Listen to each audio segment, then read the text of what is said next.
How to reduce stress as an entrepreneur. I've been an entrepreneur for over 7 years and I've been through some really stressful periods, and the other day I was doing some writing because I was feeling stressed and I wanted to share with you what I've came with. So first we need to talk about what causes stress. I'm going to just read through, so focus more on the words. Stress is a biological response of our body when it's put under pressure. When we face a threat, our stress levels increase in order for us to fight that threat and enhance survival. For example, if a lion is attacking us, our stress level will rise in order for us to be more alert, fight better, and survive, right? But in today's world, most of the stress we are facing is related to work and social media. Because it's not like we are walking in the jungle and lions are attacking us. It's more stuff related to work, making money, and thinking about other people. The content we are watching put us in a response mode similar to the one we are when facing a lion. Notification feeds are all alerts of things that create some stress. Email inbox creates stress when we have a lot of incoming emails that we have to respond to. It gives us anxiety because we feel like we have to reply in order to survive. There's also financial stress, which means not having enough money for us to live, to pay bills, or to buy something. And the problem with the modern society is the frequency at which we are exposed to stress. You can have stress signals 100 times per day. For example, opening your bank account and realizing you don't have enough money to pay for rent, receiving an email that you have to respond to, watching a piece of content that makes you realize you are doing a mistake about something, realizing you forgot to do this or that, and all of this piece of content notification creates some stress, right? And also the productivity and hustle culture is quite stressful.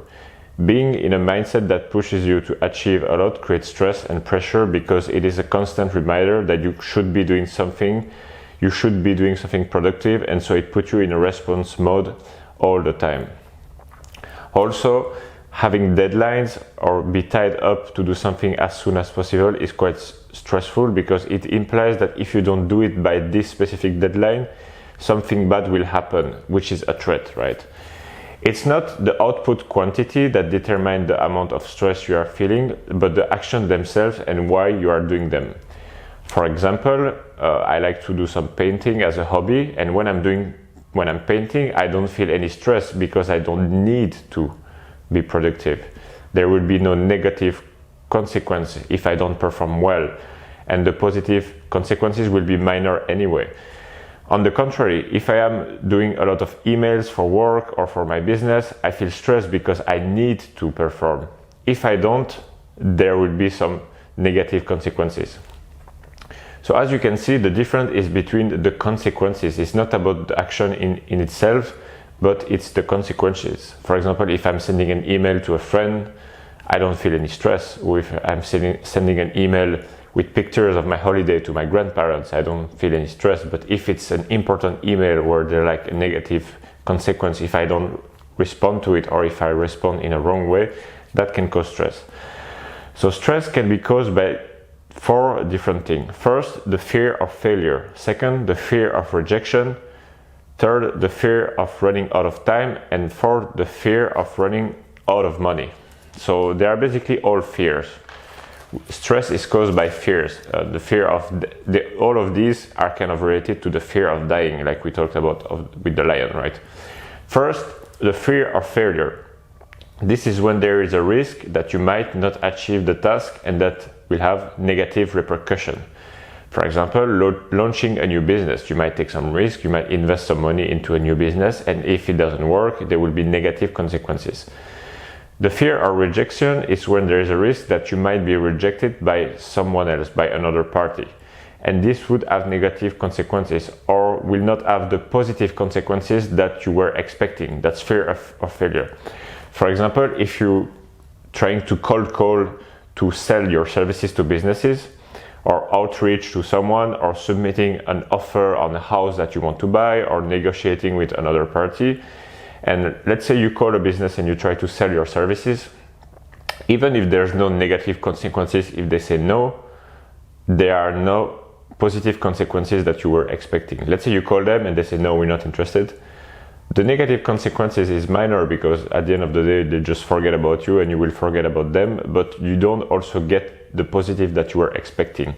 And so it's kind of like this pressure, or you feel like you have to perform, and if you don't perform, there will be some negative consequences. If you call a lot of people and you don't sell anything, you will not make any money, and you will not be able to pay rent, and there will be a lot of, you see, like this create a lot of negative thought. Now, the next point is the fear of running out of time. When there is a sense of urgency in what you're doing, it can also be like if you don't complete the task by that time, there will be negative consequences. For example, when you take a plane, have you noticed that when you going to take a plane, you kind of feeling stressed because you have to be there on time, and if you're not there on time, you will miss the check-in, and then you will miss the plane. If you miss the plane, you have to cancel your whole holiday, and it's like it creates a lot of stress, right? Some people are better to deal with that. Like for me, I don't mind because I'm used to it, but some people get really stressed. For example, like my parents, I know when they take the plane, it's like a once a year or once every 2 year type of thing. They're really stressed, they print out everything, they make sure they're there like 3 hours before and stuff like that. So yeah, taking a plane, need to make X amount of money by that day, or need to pay this by that day, something like that. When you have deadlines, usually that creates stress. Now, the last one is the fear of running out of money. Is when you fear the negative consequences of not having enough financial means to sustain yourself, pay bills, or people that you owe money to in time. It's also about the deadline. So basically, stress and anxiety are caused out of fear of negative consequences or fear of absence of positive consequences. I hope that makes sense. It's not only fear of something bad happen, it's also the fear of something good not happening, and that's as powerful as the other one. And those consequences, in order to be stressful, need to have the potential to affect your survival. For example, you go to the casino, you play the roulette, right? And you put, I don't know, $5 on the roulette. It's not going to be stressful because if you lose just $5. It's not really stressful consequences, and you were not hoping to make millions of dollars, and you were not relying on making millions of dollars with the roulette to survive, right? So it needs to, those consequences need to be impacting in some sort of form your basic need. So if you know the pyramid of Maslow, I've drafted up here, but as you can see, there are different levels. If the consequences affect those first 2 levels, it will be really like stressful for you, like your survival, having a place to live, having food, you know, like if the consequences we're talking about affect those things, you will be really stressed here. So most of the time is the stress will come with the money, things related with money. Safety, having a place to live, work, health, if you know you're having some health problem, that can be quite stressful as well. And the things that can affect our basic needs and safety have the most potential to create stress. Like the lion that can kill us, those things can be a threat to our survival. The more important and foundational the need is, the greater the stress. For example, losing your job will be more stressful than not be able to go on holiday this year. Stress is inherently a good thing that allow you to find a response to the threat in order to survive. So if your safety is threatened, you will do what it is necessary to protect your life. The problem, so you might wonder, like, is it worth, you know, are you supposed to try to get rid of stress, or should you just accept it, right? But the problem comes when the stress is repeated during a long period of time. This can create anxiety and recurring racing thoughts because your brain will constantly try to find a solution. For example, if you don't have any income for a sustained period of time and you have a lot of expenses that make you fear running out of money and not being able to cover your basic needs, should you try to reduce stress, right? The best way to reduce stress would be to eliminate the threat. In our previous situation, getting a job would allow to solve the problem and remove the threat. So you should try to reduce the stress. Like, the stress is a good thing, it's just a signal, but if you have a stressful situation for a long period of time, it can turn into something that's more severe, maybe like a burnout or a depression. So you want to make sure you reduce the stress. Now, you shouldn't try to avoid the stress, you should try to listen to what the stress is telling you and make sure you solve the threat. So if you're facing a lion, that would be, killing the lion. I mean, I like lions, but if that's the threat, or it would be avoiding going to places where the lion can do something to you, or it would be having a gun or having a machete that you can fight with the lion with, right? Sometimes the threat cannot be removed easily, or it takes some time. In that situation, it's best to limit ourselves to the exposure of reminders that create the stress response. One should not ignore their problems and threats that they are facing, but focusing constantly on the potential negative consequences will increase stress levels, provoke impulsive decisions out of despair, and decrease overall happiness.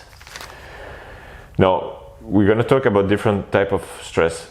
Stress at work, because work can give us a lot of stress because our work and income is responsible for assuming our basic need. If we don't perform at work, there is a threat that we might run out of money and will not be able to survive. So you want to make sure to eliminate stress at work as much as possible. There's information overload that can create stress. Any information that lets us know that one of our basic needs might be threatened is a source of stress. For example, news, right? News article about an economic crisis that let you know indirectly that, the cost of living is getting higher, and people are not making more money, and so you feel like you will not be able to pay for expenses or stuff like that. Let's say you get an email from your bank that say, oh, you have a low bank balance on your bank account or something like that. Those kind of news that remind you of something that is stressful. Also, with online content and social media, that can create stress. Consuming content and not acting on what we learn can create stress and anxiety because it might reinforce our fear of failure and of rejection.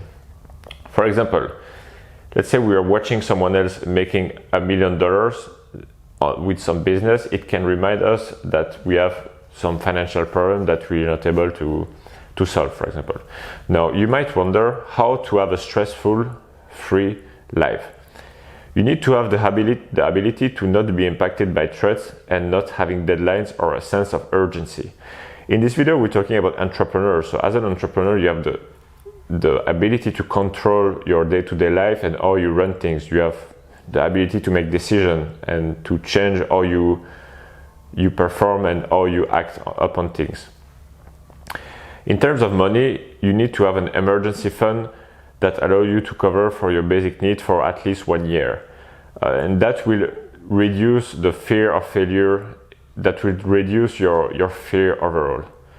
For example, fear of failure and fear of rejection, you need to be in a situation where the failure or being rejected would not impact negatively on our basic needs.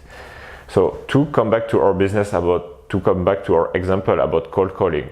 Let's say you have $100 to your name, and you start a business and you need to cold call to sell services. You will be really stressed because if you don't perform, you will not have any money to eat or to pay for rent. But if you have $1 million on your bank account, you start a new business and you need to cold call to sell your product or services, you will not be as stressed because if you don't perform, that's okay. You will not be impacted by the fear of failure as much because it will not be a threat to your basic need, if that makes sense. It's the same for investing, right? Investing in a new business, if you are financially free, will be less stressful than if you are broke and depend on the success of it to survive.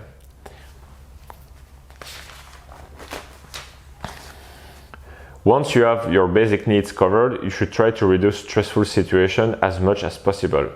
And to do that, you can have backup plans and different sources of income that can provide more security and reduce stress.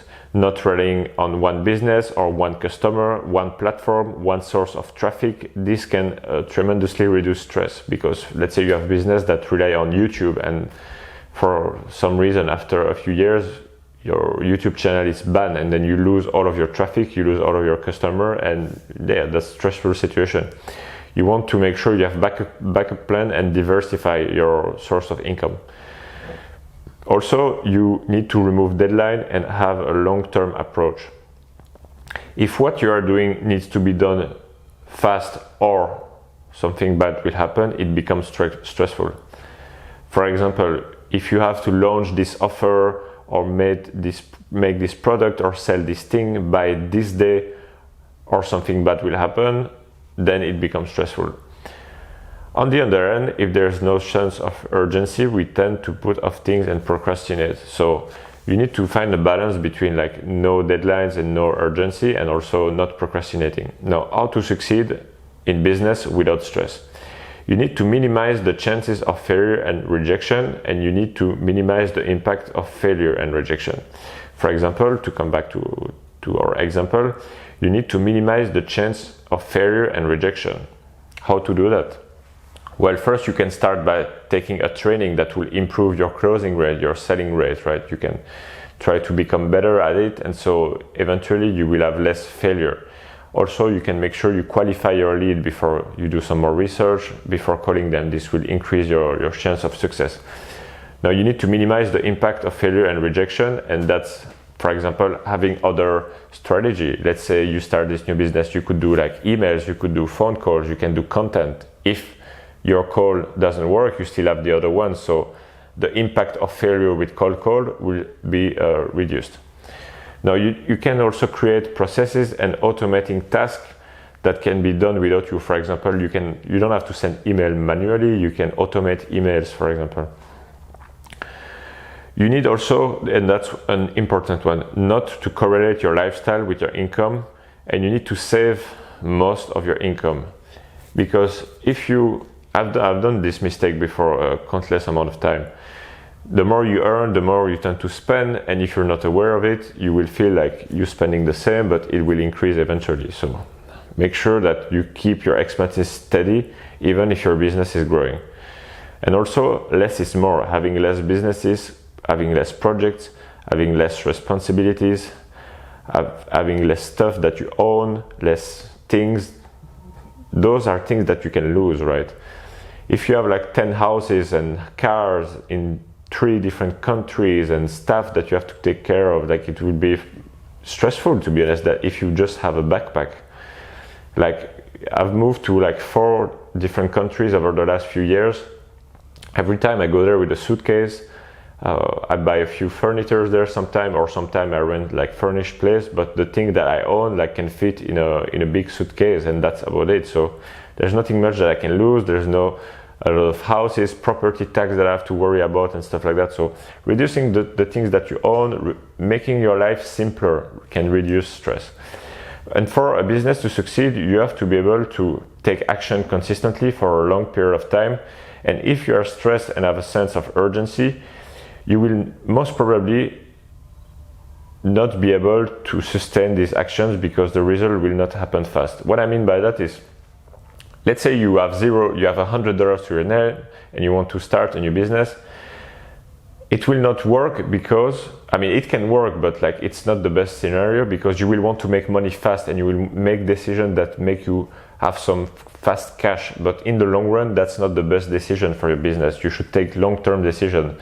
And that's why we want to have an emergency fund, right?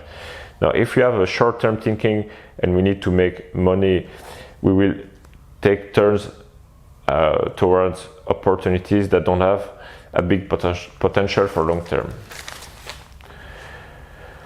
The riskier a business venture is, the bigger the reward, but also the longer it will take for this reward to manifest. So that's pretty much it. Like there's a few businesses that you can start right now and make money right now, but usually those businesses are not the businesses that will make the most amount of money. On the other side, if you want to create a startup that can be worth $1 billion, you can do it, but it might take you 7 years before you make any money. So if you have urgency, you will end up being discouraged by the time it will take for you to find success. If you are starting a business while being in a financial distress situation, you need to make sure you have a high likelihood of succeeding and be able to support yourself. So that's pretty much what I came up with stress. You know, it was the other day I was stressed. I sat down, I wrote those pages. I hope it can be helpful for you. I think you should work on stress and try to reduce the stress, try to reduce, you know, the amount of email that you need to do, the amount of phone calls that you need to do. Can you change things around? Try to sit down and ask yourself those questions. I hope this video gave you a few different ideas. If you are an entrepreneur and you want to start to online business, you want to grow your business online, I prepared a free online course showing you step by step how to create a business around your lifestyle, a business that is not stressful, a business that can allow you to become financially free and location free and having your freedom. So if you want to learn how to do that, I will put a link in the description for this free course and you can get access to it. So just click the link in the description. That's it for this video. I will see you in the next one. Bye bye.